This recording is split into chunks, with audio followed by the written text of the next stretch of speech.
الحمدللہ وحدہ لا شریک لہ والصلاة والسلام علی من لا نبی بعدہ اما بعد۔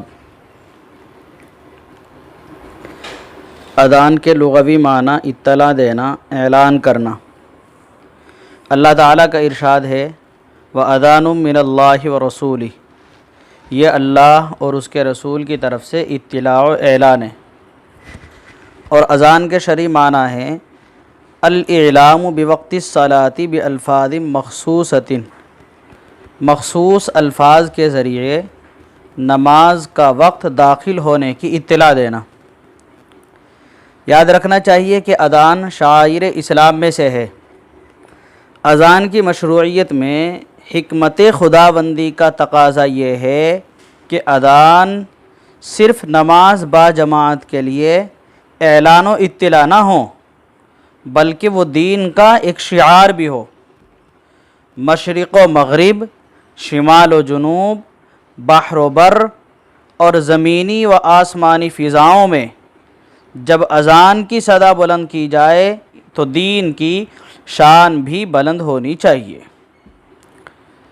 جب لوگ اذان کی ندا سن کر مسجدوں کی طرف دوڑے ہوئے آئیں تو وہ دین کی تابعداری کی علامت و پہچان ہو۔ اسی وجہ سے اذان اللہ تعالیٰ کی عظمت و کبریائی سے شروع کی گئی ہے۔ اس کے کلمات کی ترکیب و ترتیب عجیب و غریب ہے۔ اللہ تعالیٰ نے ایسے چند مختصر کلمات کا الہام فرمایا جو دین کی روح بلکہ دین کے بنیادی اصول کی تعلیم اپنے اندر سمیٹے ہوئے، یعنی توحید، رسالت اور آخرت کی تعلیم و تربیت کو اپنے اندر سمیٹے ہوئے۔ اذان اسلام کی سب سے بڑی دعوت ہے اور مؤذن اللہ کی طرف بلانے والا اصل داعی ہے جو 5 وقت اللہ کی طرف بلانے کا فریضہ انجام دیتا ہے۔ احادیث میں مؤذن کے بڑے فضائل وارد ہوئے ہیں اور ہونے بھی چاہیے، کیونکہ وہ معمولی آدمی نہیں ہوتا، وہ اللہ کی طرف بلانے کا کام انجام دینے والا آدمی ہے۔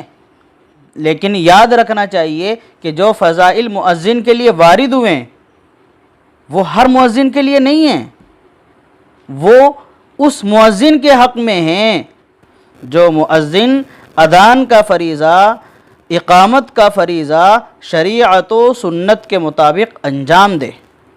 آج کل کے جو عام طور پر مؤذنین ہیں، ان مؤذنین کے تعلق سے عوام الناس اور مسجدوں کے ذمہ داروں کا کیا رویہ ہے ہم جانتے ہیں، اس کو سمجھنا چاہیے۔ عام طور پر مساجد میں ایسے مؤذن رکھے جاتے ہیں جن کے معاشرے میں کوئی وقت نہیں ہوتی۔ مسلمان اپنے اوپر خواہ کتنی ہی فضول خرچی کر لیں، مگر مسجدوں کے لیے سستے سے سستا مؤذن ڈھونڈنے کی کوشش کی جاتی ہے، چاہے اس کو اذان یا اقامت کہنی آتی ہو یا نہ آتی ہو، اسے مسائل اذان و اقامت کا علم ہو یا نہ ہو، اس کے الفاظ صحیح ہوں یا نہ ہو، اس کا حلیہ شریعت و سنت کے مطابق ہو یا نہ ہو۔ ہونا تو یہ چاہیے کہ اذان ایسی پرکشش آواز میں ہو کہ سونے والا بھی جاگ جائے، محفلوں میں بیٹھے ہوئے اٹھ کھڑے ہوں، اس کی آواز سے رگوں میں سنسنی دوڑ جائے اور نہ صرف مسلمان بلکہ غیر مسلم بھی اذان سن کر ٹھٹک کر رہ جائے۔ ایسے مؤذن ہونے چاہیے۔ مگر ہمارے یہاں اذان کیسی دی جاتی ہے؟ ہمارے یہاں اذان ایسے دی جاتی ہے جیسے کوئی گانا گا رہا ہو، جیسے کوئی گیت گا رہا ہو۔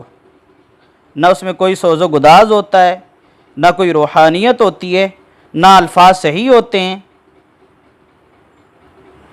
بلکہ ایک رسم کی ادائیگی کے طور پر اس عمل کو انجام دیا جاتا ہے اور بس رسم ادا کر کے اطمینان حاصل کر لیا جاتا ہے۔